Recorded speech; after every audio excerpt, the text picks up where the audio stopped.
Hello, friends. Welcome to the Do It for the Process podcast. I'm coming to you from my new house, my new studio, which, well, I work from home, so those are one and the same thing. But a lot has happened since our last podcast episode. I was listening back to a little bit of it, and it feels like it was created in a different time, in a different place. A different human said those words. I agree with all of them. She is so wise, but who is she? What has it's been a year already, and it's only February at this moment, but it's been a year and it's been a lot. And how are you doing? Can I give you a hug? Can you give me a hug? Since the last episode, I have packed up my entire house. No one got hurt in the process. No one cried except for me. I cried. No one, it was fine. All I'm trying to say is it happened and I did it, and I'm really proud of myself because that's a lot of work. That is so much work. I got a quote from a moving company to have them do all of that work for me, and I was a little bit sticker shocked by it. And also I wanted to purge quite a lot because, when you live somewhere for a bit, you just accumulate too many things that you may or may not actually like. And I donated maybe 25% of what I own, and that felt so good. And in moving, which also happened since this last episode, in moving, I feel like I'm going to be donating at least 25% more of what I currently, maybe not 25, maybe like 5% more. There's just some furniture that we don't need anymore. There's some things that I'm like, as I unbox it, I'm like, why do I still have this?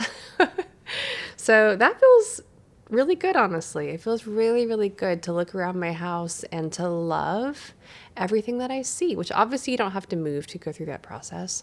But apparently I did have to move to go through that process. And now I'm in the process of unpacking and making this house into a home, which there's a story there. I'll get into that whole story at a different time, not in this episode.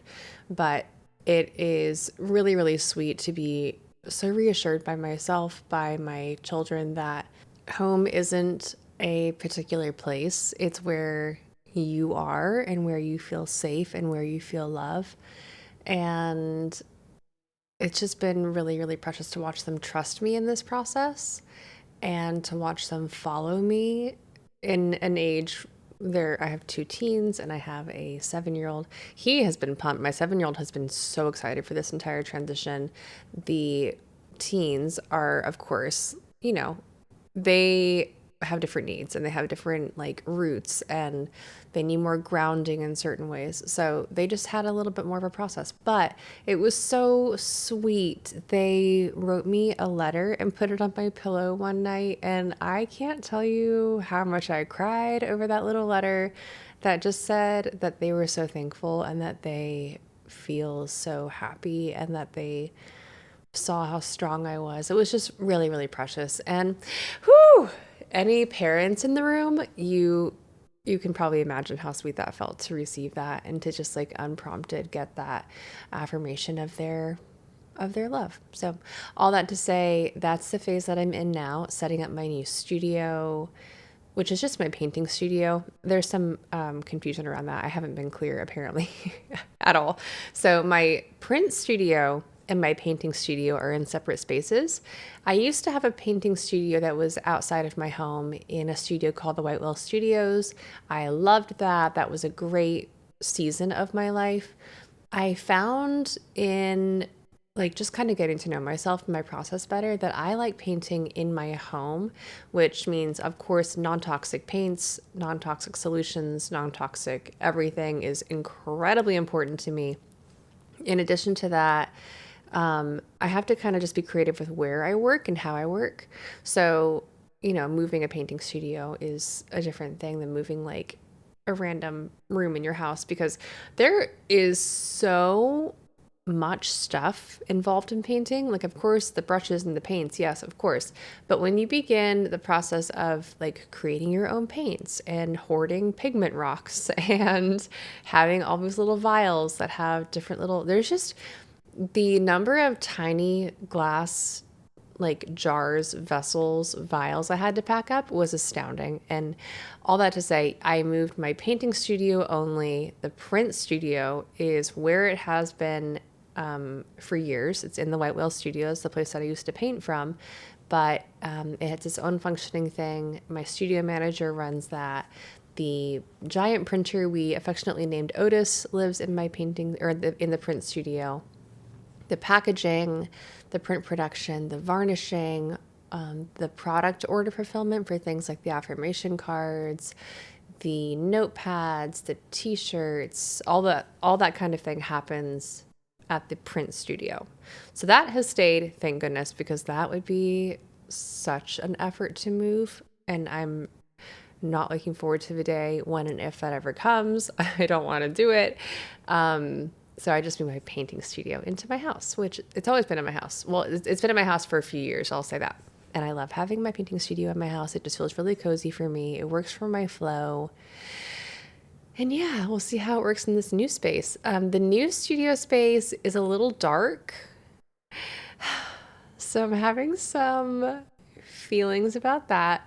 But with every like pro and con, there is a list on both sides. And the pro to this new space is there's a little outdoor studio space, which I live in the South. So that means that for, most of the year, it's going to be quite hot outside, but I love to be hot. So it's okay. I'm going to love painting out there and just sitting out there and working and creating. So the inside space is a little bit darker than I would prefer.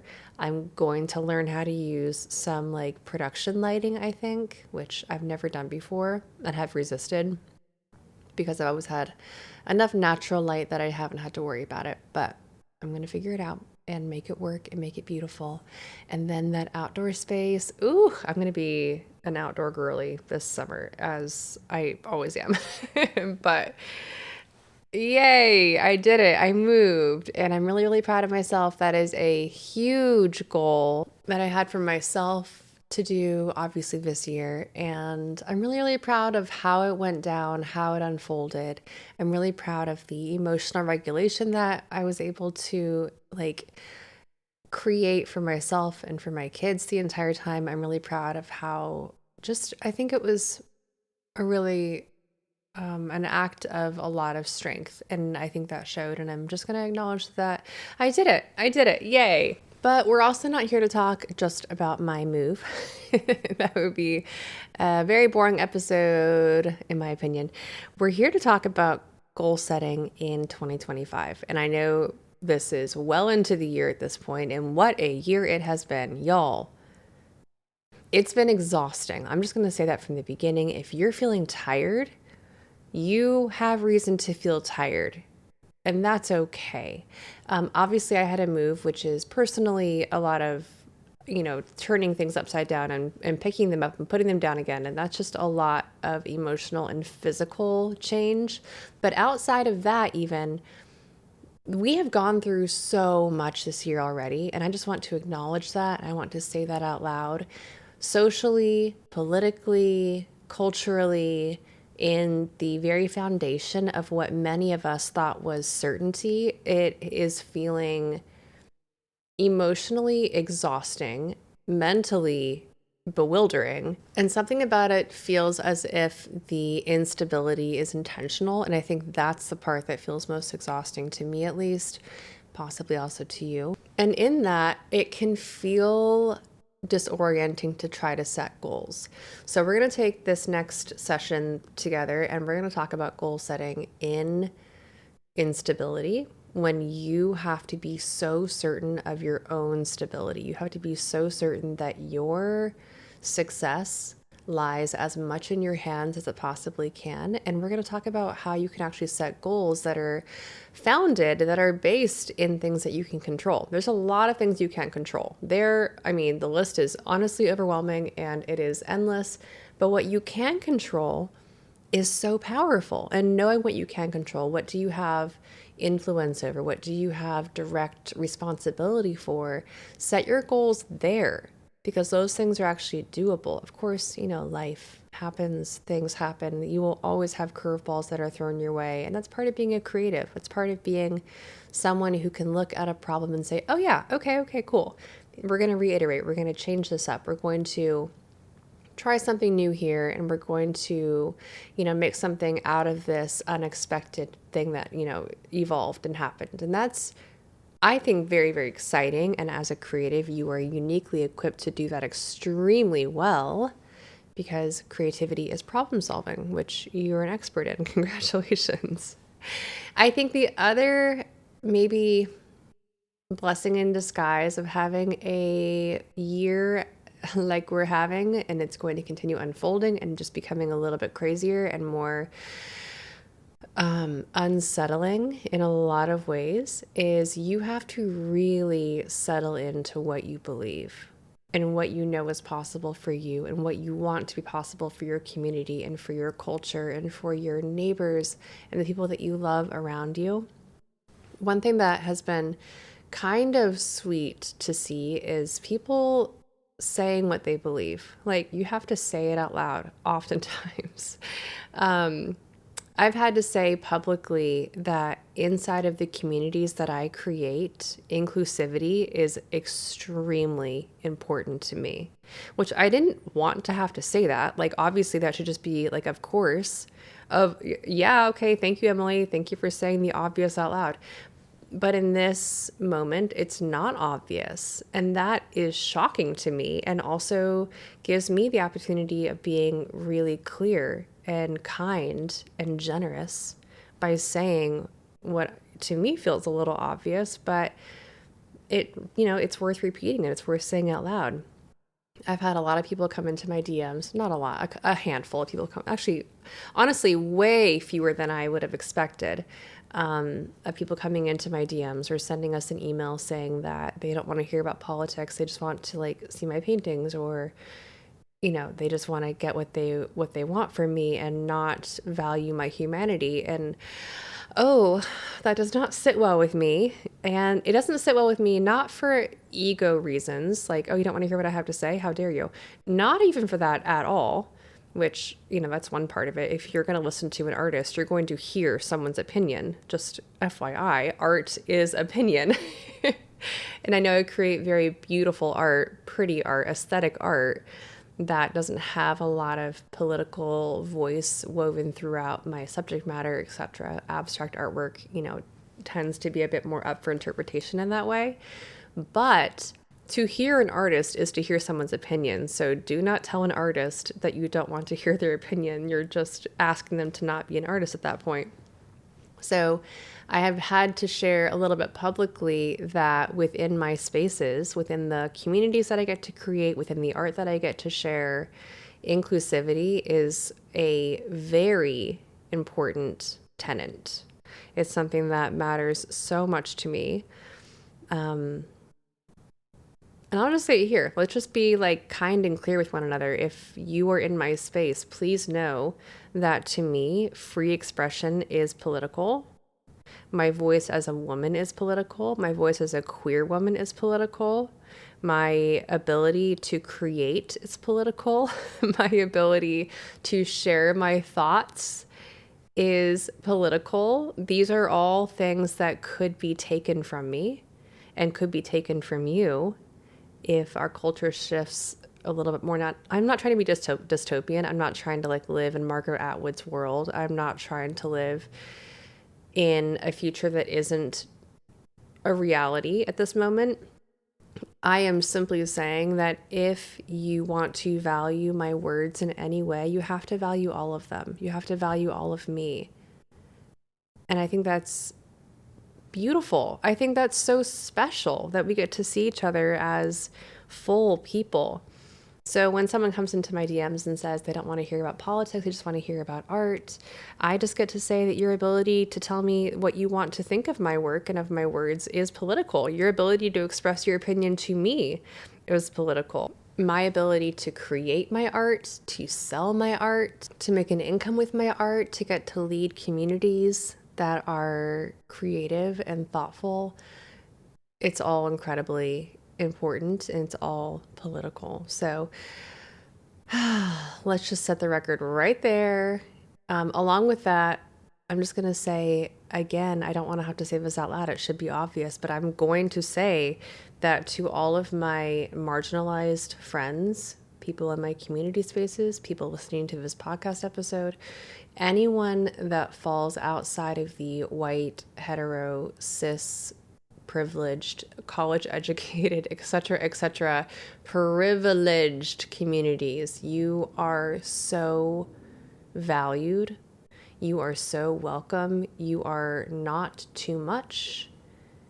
To my gender expansive friends, those that are trans, those are non-binary, those that are queer, those that are marginalized in these ways, especially by this current administration, you are not too much and you are extremely welcome inside of my community spaces. You are extremely welcome. Your pronouns are easy. I'm very intelligent. I can figure it out. And if I mess up, I will apologize and I will fix it quickly. No big deal. No big deal. Okay. Yeah, it's a lot right now. Again, I don't want to have to say any of this because, again, it should just be obvious to me. But here we are saying the obvious out loud. That way everyone is clear and we can be kind. Yeah. Let's get into goal setting. Again, everything might feel a little bit uncertain around you. Everything feels chaotic. We are getting news that is so silly, so outrageous, so like, wait, what? I am shocked daily at this point. And in that, once again, I want to remind you, you are dependable. Your goals are dependable because they're based on you. They're based within you. So with that in mind, let's get into some goal setting. I'm going to put a link down below for the goal setting workbook. It's free. It's beautiful. It's incredibly thorough. It has 10 worksheets that I would recommend you sit down and work through, especially now that we're a bit into this year and the tiredness of the holidays has faded. We're in a new season, a new we know what we're in for a little bit more than we did at the beginning of the year, which is helpful. I think some perspective, some honesty is very helpful. And there are 10 worksheets inside of this book. I'm not going to go through all of them in this podcast episode. I'm just going to give you a bit of the lay of the land of this workbook, but go download it, work through it, quiet your mind, get out your pencil. I love writing in pencil for goals, but whatever suits you is fine with me. Get out your writing instrument of choice and just sit down and just write. These pages are not precious. They are not to be held up in court. They are not to be seen by anyone else unless you want them to. These are just for you so that you can center your heart and your mind on your dreams and your aspirations and your goals. And I wanted to begin this episode with that, a bit of a reality check because it can feel really like, I want to use the word gaslighty, but that's not a real word, but you know what I mean? It can feel really gaslighty to sit in this kind of conversation without the acknowledgement of what is happening around us, because everything around us affects us. Everything around us informs what we feel inside, what we do outside of ourselves. And if I began this episode without that kind of like, hi, are we all good? We're all breathing. We're all centered. Excellent. Cool. It would feel, to me at least, very disorienting and disingenuous to try to settle into goal setting when it seems like we're all pretending everything is okay. And everything is not okay. And also, we are okay. Everything is not okay. We will be okay. Creatives are designed to thrive. We're incredible. Let's just say that. We're just absolutely incredible. But it can feel a little bit, when I talk about setting goals based on your dreams, it can feel so frivolous and so silly. And I say these words and I'm like, let me tell you what I mean. Please keep listening to me. Your dreams matter. This book that I'm linking below, the Goal Setting Workbook, it is based on dreams. And when I say dreams, I don't mean, oh, that would be so nice. What a nice little fairy tale. I would love to have a pony. I would love to like live in a castle. No, these are obviously extremes, but when I talk about dreams, I mean that little thing that comes to you when you're letting yourself imagine how beautiful life could be. That little thing that comes to you maybe in the shower, maybe while you're washing dishes, while you're a little distracted, while you're like, oh, that would be so nice. These kinds of dreams settle into you for a reason, like little glimmers of inspiration, little ideas, little like floating fairies of like, oh, I like that. I like that. Notice those dreams. Notice those dreams. Not all of them are meant to become real. They are often the byproduct of a healthy imagination and a beautiful will to thrive, which I love to see. Not all of them are meant to be acted out for a variety of reasons: time, energy, resources, money, ability, all these things, right? But if a dream keeps coming back to you and you settle into it and you're like, wait, it actually feels like it might belong to me. This actually feels like it could really happen. Maybe it's creating a new body of work. Maybe it's inventing a new recipe. Maybe it's something as small as organizing. I'm setting up my house right now. So organizing your cosmetics in your pantry, or not your pantry. Oh my gosh, a pantry of cosmetics. That's weird.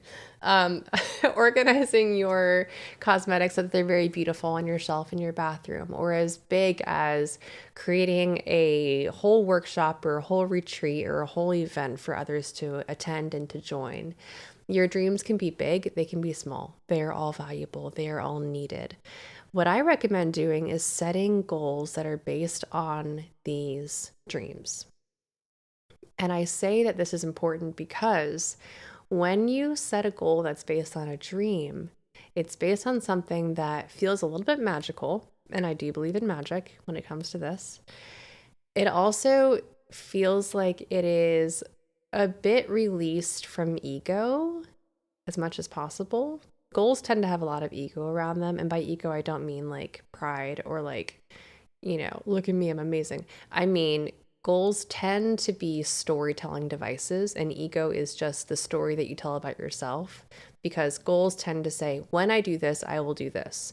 When this happens, then this happens. They're very like cause and effect style things. Like, I'm going to do this, and then I'm going to do this, and then I'm going to do this. So that's you literally telling yourself a story about your future self, about your current self. And honestly, that's great. Those are really, really effective ways of telling yourself a story. But goals do tend to be based on that kind of ego thing. When you can set a goal that is rooted in your dreams and in your aspirations, then it takes a little bit of the toxic version of an ego out of it. Because what tends to happen, especially when you set goals in early January, when everyone's doing it and there's a lot of energy around goal setting, and it's, what are your goals for the year? What's your ROI? What's your, all these things. What tends to happen is you are tempted to set goals that are based in someone else's perception of what you should be doing. And that's silly. Okay. People are wise. I think I am wise. I think I give people good insight. And yet, if you set goals based on what I tell you, that's not your goal. That's my goal. That's not helpful for you. We can also tend to set goals based on things that we can't control. And in 2025, we do not have the time or energy for that. We can only set goals on things we can control. So please hear me when I say that. Set goals based on things that are within your control. I'll give you an example. If your goal is to grow your social media impact, reach, success this year, okay, let's say that that's your goal. What you actually want from that goal is identify it. Do you want more sales of your paintings? Do you want more people to join your email list? Do you want more Views on your website? Do you want more dopamine hits because it feels good? Like, just, kind of get honest about what that actual real end goal is. But then I'm going to encourage you to set a goal that you can control. So if you would like to see more success on Instagram, more sales of your paintings because of your Instagram posts, etc., then the goal that you can control is learning about the algorithm, posting content that will support the algorithm's, conjoined efforts with yours. You can work together with the algorithm. It is totally doable. And then you can set the goal of showing up in a certain way. You cannot set the goal of making someone follow you because that is their action, not yours. So I always say this very, very clearly because I used to be encouraged by a couple of mentors to set goals for things like getting people to buy a certain number of prints or join my course or sign up for my membership. And I love that. That's helpful. And it is good to have those kinds of metrics, and it's good to be sure that you're making a profit with your business, and it's good to make sure that you're reaching people in an effective way. And, if this, then that, of course, keep tabs on all these things. But it became really defeating to me because I realized that I can't control someone else. So why would I set a goal whose only success metric is someone else's action? I'm like, wait, that doesn't make sense. So I recommend that you set goals that are based on your actions and your actions only. Okay, I'm going to open up the Goal Setting Workbook. Go download it. While I do this, while I find my place in this book, let me also tell you that making artwork, the course that I teach for creative entrepreneurs, is open for early bird enrollment right now. And not only have we reduced the price this year because I want this course to be an asset to the creative community and not something that feels cost prohibitive. Times are changing. This course has not changed in its value. It is just as beautiful and glorious as it ever has been. But I want the community that I'm serving to be able to access the course. And the world is changing. Economics are changing. Our financial, we're no longer living in the boom of the mid-teens, 20-teens. We're living in 2025, and it just is a little bit different, and it's a little bit more, it is what it is. So not only is the course a little bit more affordable this year across the board, but it is also on early bird sale right now. So there's $200 off until the 18th of February. If you know, this course is literally life-changing. It will help you run your creative business like nothing else that I've ever created or ever offered. This is the 6th year that I'm offering Making Artwork, and every single year, the artists that go through this course absolutely amaze me. They completely astound me. Go read their stories. They're on my website. There's so many stories on there. But every single year, it gets better and better and better. And the guest experts that we bring in are more thoughtful and incredible. And it's just such a rich and lastingly valuable experience for everyone that gets to participate. So join us. If you know that this course is for you, then join us during the early bird enrollment, because you'll get an extra discount on top of the already discounted course. So basically it's, in my opinion, oh my gosh, I know how valuable it is. So I know that it's worth an actual college tuition price, but you can get it for under $1,000. So go do that. It's going to be so, so, so beautiful. And so impactful. Okay, let's dive in. Inside of this workbook, as I said, there are 10 worksheets. They're all beautiful and meaningful. I filled out my book. It is completely scribbled over in so many nearly illegible words. But the first worksheet we talked about in the last episode, which I know seems like it was 10 years ago because it was back in early January, but we talked about establishing your core values and making sure that your values inform your goals and that your values are the basis for your goals. Just a little refresher on that. My values, which in the book I list out so many, there's a whole page of values that you can kind of intuitively walk through and find which ones resonate with you. But the values that resonate most with me, and I did this in early January, like January 3rd, I think. But the ones that are most resonant with me are and were ease, exploration, freedom, pleasure, and integrity. And I think that's all we need this year, in my opinion. The next worksheet, we begin tapping into some dreams. This is where we envision our next 6 months, our next year, 2 years, 5 years. You can kind of think how far you can decide how far out into the future you want to cast your vision.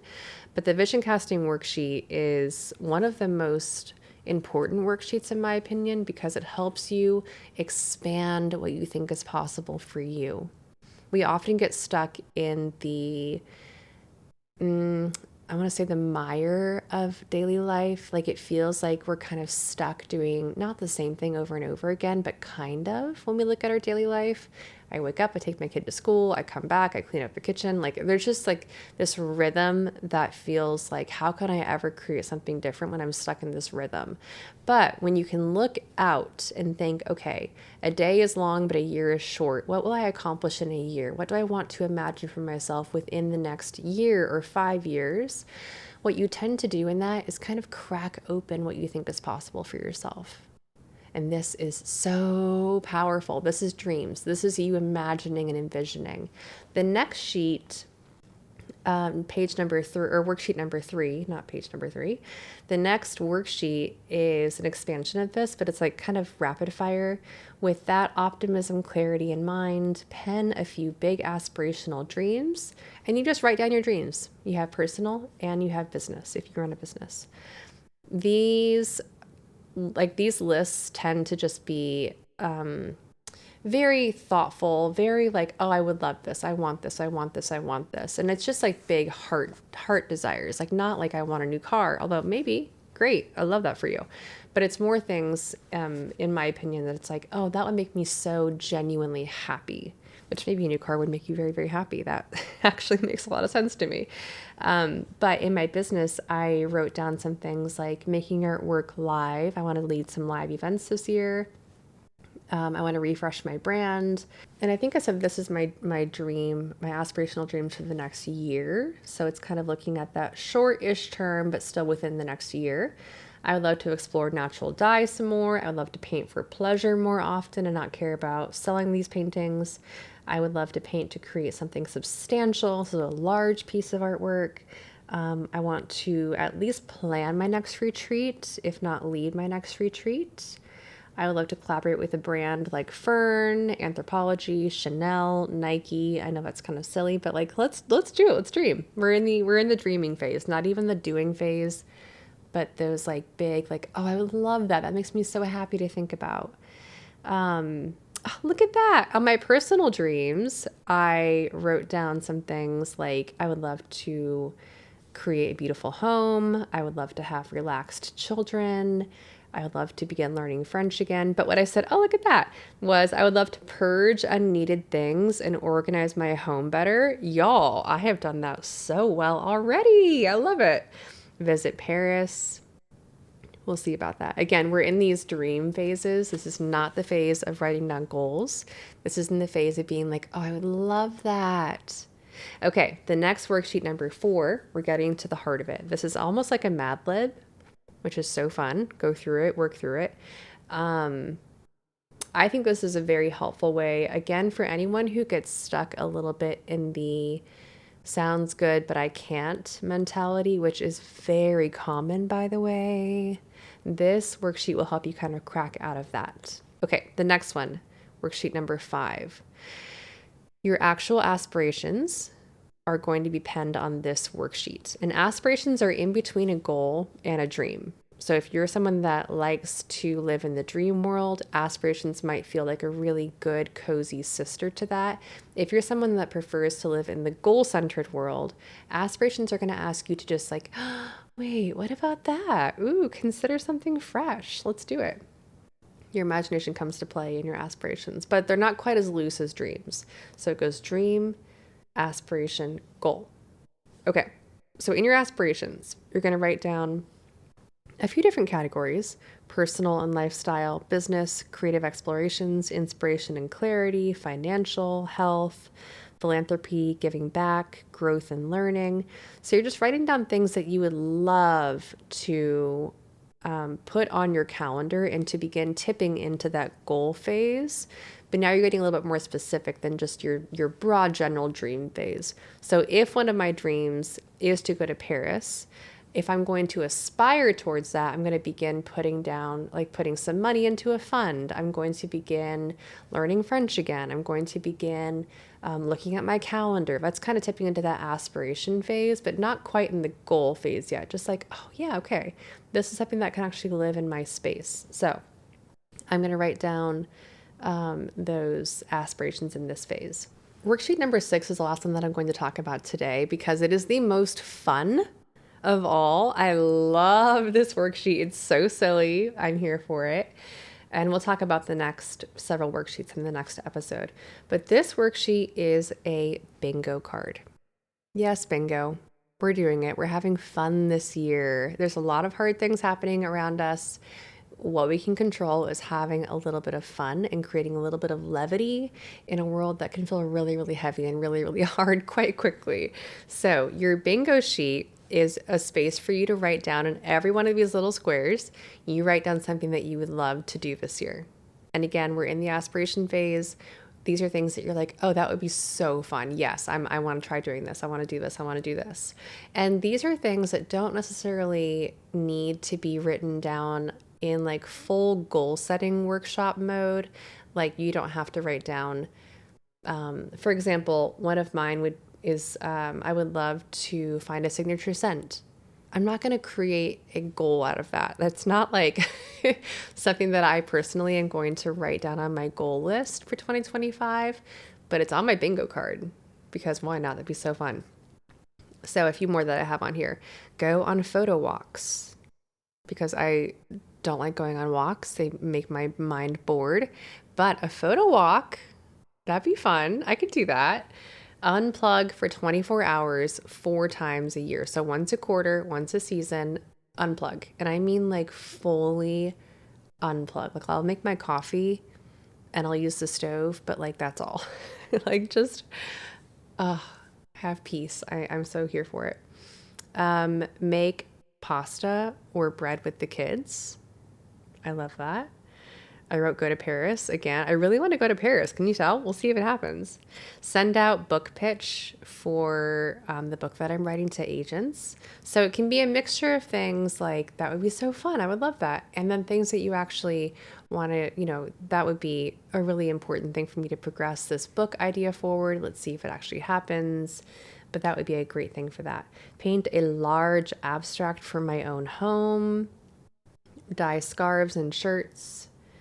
Again, these are just things that I have in my bingo card. These are just ideas, but work through yours and add some things that feel light and happy. And even the goals that you put on there that might be a little bit more like important to you, make sure they feel so good to accomplish. And then at the end of the year, when you have marked off your bingo card, you're like, oh, I did that. I did that. I did that. If you get a bingo, get yourself a little reward. It can be something so cute. It could be like a massage or laying in the grass for an hour or whatever you want.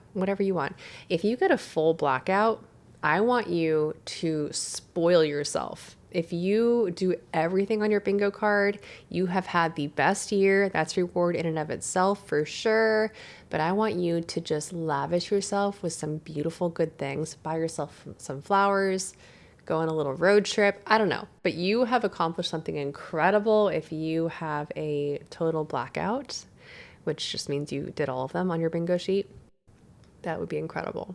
Okay, in the next episode, we'll talk about actually turning that aspiration into a goal, turning your dreams into goals, and how you can make this year, despite everything, one of the years that you look back on with so much gratitude and so much space to say, in spite of it all, and maybe even because of it all, I was resilient, I was determined, I was dependable, and my creativity is the thing that I used to see me through all the ups and turns ups and turns, twists and turns, ups and downs of 2025, because I know you have that in you. I know you have that strength inside of you, and I can't wait to walk alongside you while you do it.